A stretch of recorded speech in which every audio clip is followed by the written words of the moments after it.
इसीलिए मैं अभी इनफैक्ट आपने बहुत अच्छा बताया, ये आपने बहुत बड़ी लंबी लिस्ट दी है। इसके पहले की चर्चा में, मराठी वाली चर्चा में आपने दूसरे मुद्दों की चर्चा की, तो मैं दरअसल ये सोच रहा था और इस पर मैं आपकी राय जानना चाहूँगा कि महाराष्ट्र का रोल इस वक्त क्या है। भारत के लिए जो 5 ट्रिलियन इकोनॉमी डिलीवर करनी है वो अगर होनी है तो महाराष्ट्र से होनी है, लेकिन जितनी राजनीतिक चर्चा ग्रास रूट लेवल पर हो रही है उसमें आप अपना एक इंफ्रास्ट्रक्चर, एक अर्बन रिन्यूअल और छोटे शहरों को बड़े शहर और गांवों को शहर बनाना, इसकी चर्चा आप ही लोग कम कर रहे हैं। मुझे ऐसा लगता है कि हम लोग ये चर्चा करें उसमें आपको कोई इंटरेस्ट ही नहीं है। आपको, यानी मैं व्यक्तिगत रूप से नहीं कह रहा हूँ, मीडिया को हमारे तूतू मैमे में इंटरेस्ट है। सुबह 9 बजे हमारे भोपू ने क्या कहा, उसका हमने क्या जवाब दिया, फिर और किसी ने किसको क्या कहा, आपको उसमें इंटरेस्ट है। देखिए, अब इतना काम महाराष्ट्र में हो गया, कोई उस पर चर्चा करने को तैयार नहीं है। आज आप देखते हो, मैं तो कई चैनल्स के कार्यक्रमों में जाता हूँ, उन कार्यक्रमों में 10 मिनट चर्चा विकास के ऊपर होती है, आपका एजेंडा क्या है उस पर होती है, और बची हुई 30 मिनट चर्चा ये राजनीति पर होती है। तो मैं तो, और एक सहज भी है, देखिए अगर विकास पर चर्चा होगी ना, मेरा दावा है हमारे विरोधी लोग चर्चा ही नहीं कर पाएंगे, क्योंकि हर चीज़ को रोकने का काम उन्होंने किया। बुलेट ट्रेन रोको, मेट्रो रोको, महामार्ग रोको, अटल सेतु रोको, एयरपोर्ट रोको, वाढ़वण रोको, उनका काम तो रोको है। हमारा काम को ठोको, आगे बढ़ाओ, काम पूरा करो और तरक्की करो। बहुत बढ़िया। नहीं, हमारी देखिए एनडीटीवी मराठी में पूरी कोशिश है कि एक्चुअली ऐसे रिलेवेंट मुद्दों पर बात करें, और पब्लिक इस पे सुनना चाहती है। ऐसा नहीं है कि वो खाली राजनीतिबाजी सुनना चाहती है। मैं आपको इस बात का क्रेडिट दूंगा कि अभी जो मेरा मराठी में इंटरव्यू आपने लिया उसमें आपने विकास पर बात की और विकास के मुद्दों पर मुझे बोलने का पूरा समय दिया, इसलिए मैं आपका जाहिर रूप से, प्रकट रूप से आभार व्यक्त करता हूँ। लेकिन इसमें मेरा क्रिप दूसरा है। मैंने नोटिस किया देवेंद्र जी अभी कि जो मराठी हमारे कॉलीग लोग हैं वो आपसे कुछ भी बात, जिसको कहिए थोड़ा मुखर या टेढ़े मेढ़े सवाल पूछ लेते हैं। हम लोग जो नेशनल चैनल वाले हैं उसको आप लोग बहुत डांटते हैं। अरे नहीं जी, आप देखिए, हम डांटने का तो सवाल ही नहीं है। हम कई बार ये हो सकता है कि जवाब थोड़ा करारा देते हैं, बाकी हम तो, वो तो जो हमारे मराठी लोग हैं वो तो हमारे दोस्त है बेचारे। आप तो हमसे सीनियर लोग हैं, आपसे हम क्या कड़ी बात करें। उनको तो हम गाली भी दे दे तो वो बुरा नहीं मानेंगे, क्योंकि हमारे सालों से हमारे सारे दोस्त हैं। आपको थोड़ी गाली दे सकते हैं हम। अच्छा, एक बात, अब आते हैं राजनीति पे। ये तो मुद्दों की बात आपने बहुत अच्छे से समराइज कर दिया। राजनीति में यह है कि आपकी पार्टी का कौशन इस बात से पता चलता है कि जो टिकटें अभी तक बटी हैं उनमें आपने एमएलएस के टिकट बहुत कम काटे हैं, जबकि दूसरे राज्यों का सब जगह का पैटर्न है 20-30% सिटिंग एमएलए उड़ा दिए गए हैं। यहाँ बहुत ही मिनिमल 5% भी नहीं। देखिए, इस बार हम लोगों ने ये तय किया था, कुछ पैरामीटर्स हमने तय किए थे एंटी इनकम्बेंसी के, और उन पैरामीटर्स पर एक 100 का मीटर तैयार किया था, जिस 100 के मीटर में 50 से ऊपर जो लोग मार्क लेंगे उनको इनकम्बेंट माना जाएगा, एंटी इनकम्बेंट नहीं माना जाएगा, और जो 50 के नीचे रहेंगे उनको एंटी इनकम्बेंट माना जाएगा। तो हम लोगों ने इस मीटर के आधार पर जो लोग 50 के ऊपर गए उन लोगों को टिकट दिया, और जो 50 से नीचे गए उनको हमने कहा कि इस बार आप रुकिए, और उनको हमने रोक लिया। जी। दूसरी बात कि इस बार 2 अलायंस हैं, वो बात तो ठीक है, लेकिन 3-3 पार्टियों के हैं। चुनाव के बाद संवैधानिक रूप से इस पर तो कोई रोक नहीं है कि कोई नया अलायंस भी बन सकता है। देखिए, इसके ऊपर अगर मैं कोई बात कहूँ तो महाराष्ट्र का इतिहास ये बड़ा मज़ेदार रहा है, ये बड़ा चुनौतीपूर्ण रहा है। थोड़ी मजाकिया तौर पर मैं कहूँ तो किसने किससे प्यार किया और किसके साथ शादी की, इसका कोई भरोसा ही महाराष्ट्र में रहा नहीं है, ये भी हम लोगों ने देखा है। लेकिन अभी बैटल लाइन्स आर ड्रॉन, अब वो परिस्थिति नहीं रही है। अब खेमे बढ़ गए हैं, कौरवों का खेमा उधर है, पांडवों का खेमा इधर है। पांडव पांडवों के साथ रहेंगे, कौरव कौरवों के साथ रहेंगे। बिल्कुल। तो एक्चुअली देखिए, महाराष्ट्र जैसा राज्य जहां स्थिरता, एक मुद्दा, एक वेव, एक बड़ी डोमिनेंट पार्टी का माहौल बनाने की पूरी जमीन थी, लेकिन उसमें इतना फ्रेगमेंटेशन, एक तरफ 6 पार्टियां, उसके अलावा इस बार एक होता है नॉर्मल इंडिपेंडेंट तो खड़े होते हैं, रणनीति के तहत इंडिपेंडेंट खड़े करो, वोट कटवाने वाले खड़े करो, थ्रेशोल्ड वोट परसेंटेज का बहुत नीचे ले आओ। अत्यंत ही जटिल चुनाव है महाराष्ट्र का। देखिए, मैं तो आपको कहता हूँ, अब ये मैं पार्टी के नेता के रूप में नहीं कह रहा हूँ, मैं भी आपके जैसा बाहर से राजनीति को देखता हूँ, तो मैं ये कह रहा हूँ इस बार आपको इंडिपेंडेंट खड़े करने की वगैरह ज़रूरत ही नहीं है। मैंने जैसा कहा कि सारे हीरो ये पिक्चर में काम करना इसके लिए बाहर निकले, और जो डायरेक्टर मिल जाए उसके अंडर काम करने को लोग तैयार है। इसलिए लोग चुनाव लड़ना चाहते हैं। इस पार्टी ने नहीं दिया तो उस पार्टी से लड़ेंगे, उस पार्टी से नहीं दिया तो इस पार्टी से लड़ेंगे, दोनों ने नहीं दिया तो इंडिपेंडेंट लड़ेंगे। एक ये मानसिकता महाराष्ट्र में मुझे दिख रही है। हालांकि ये मानसिकता कोई अच्छी है ऐसा मैं मानता नहीं हूँ, लेकिन अब जिस प्रकार की राजनीतिक संक्रमण अवस्था से हम जा रहे हैं, मैं इसको एक स्थायी भाव नहीं मानता, मैं इसको संक्रमण की अवस्था मानता हूँ। संक्रमण की अवस्था में इस प्रकार का मंथन होता है। मुझे ऐसा लगता है कि ऐसे मंथन के बाद ही कालचक्र एक स्थैर्य लाता है, वो आएगा। तो ये माहौल जो है उसमें नहीं लगता, और लोग कहते हैं कि इंडिया का वोटर हमेशा आपको सरप्राइज करता है, क्योंकि फ्रेगमेंटेशन बहुत ज़्यादा है, विनर परसेंटेज नीचे आ जाएगा।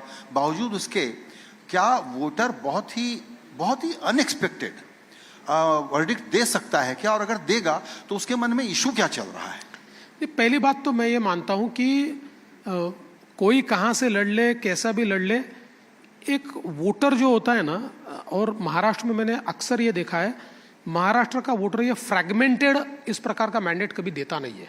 आप महाराष्ट्र का इतिहास देखिए, महाराष्ट्र का जो वोटर है वो एक ठीक ठाक इस प्रकार से मैंडेट देता है। अक्रॉस महाराष्ट्र एक प्रकार की मानसिकता तैयार होती है और उसके माध्यम से मैंडेट आता है। तो मुझे लगता है कि मैंडेट ठीक से आएगा। और सबसे बड़ी बात यह है कि लोकसभा के चुनाव में महाविकास आघाड़ी ने जो फेक नरेटिव तैयार किया था, उस फेक नरेटिव को स्ट्रेट नरेटिव से अभी हमने काट दिया है। अब लोग ये जानते हैं कि उस समय ये लोग झूठ बोले। उस समय इन्होंने कहा मोदी जी आएंगे, संविधान बदल देंगे, आरक्षण खत्म कर देंगे। अब हो उल्टा रहा है।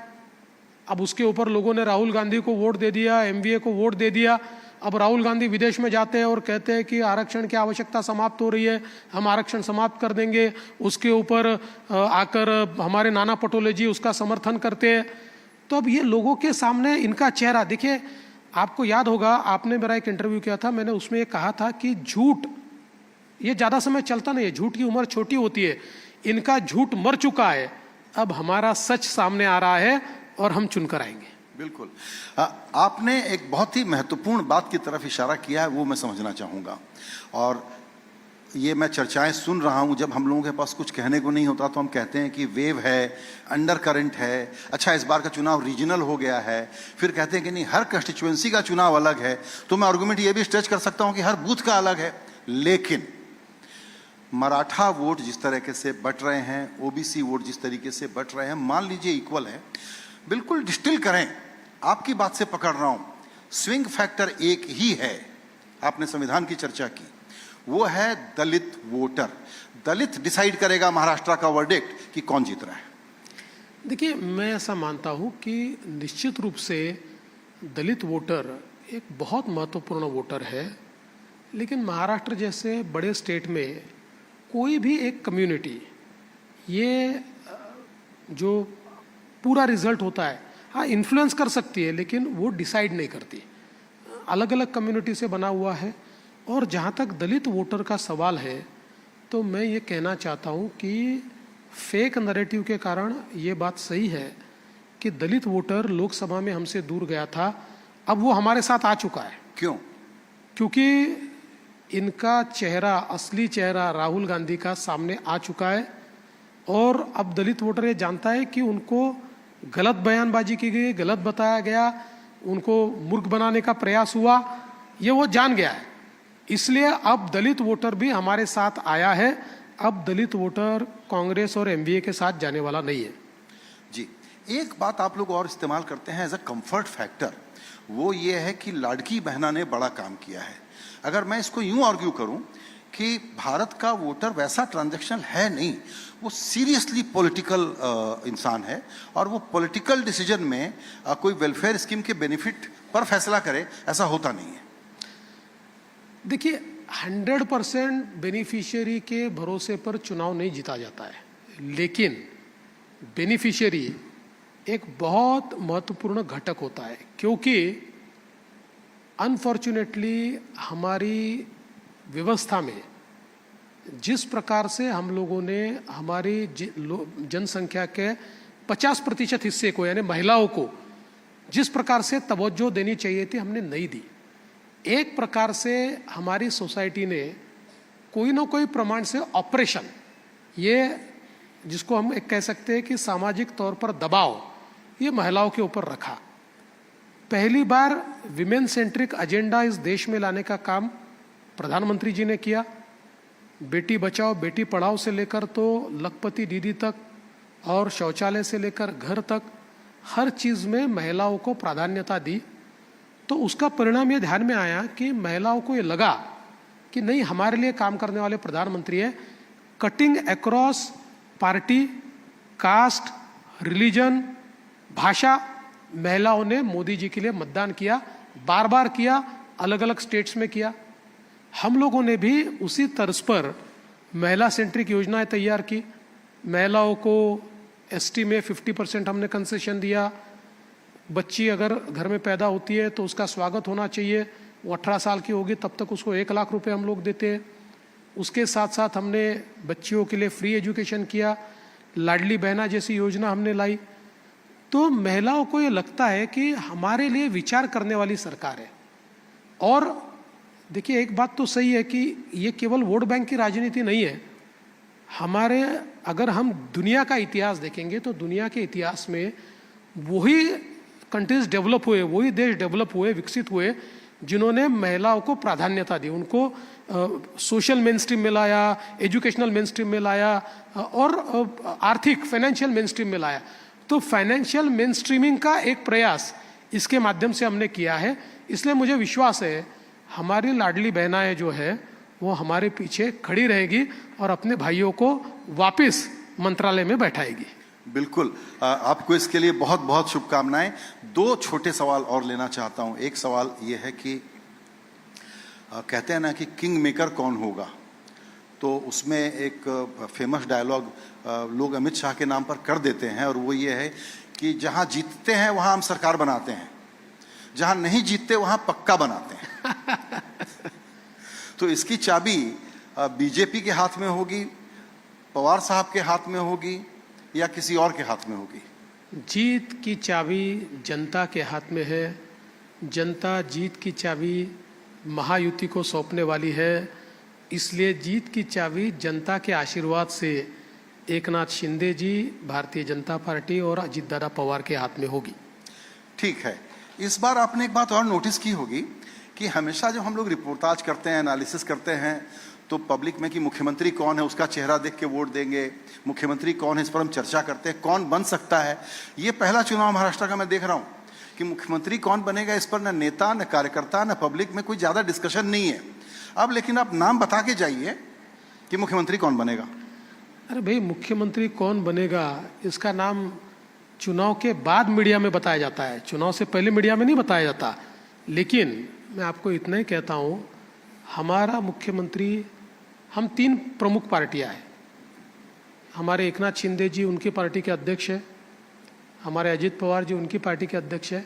इसलिए ये 2 अध्यक्ष और हमारी पार्टी का पार्लियामेंट्री बोर्ड ये बैठकर तय करेंगे कि मुख्यमंत्री कौन होगा।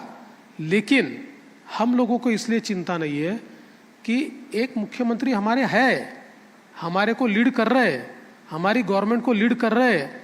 मुख्यमंत्री एकनाथ शिंदे, इनकी लीडरशिप की गवर्नमेंट, इनकम्बेंट गवर्नमेंट ये मैदान में उतरी हुई है।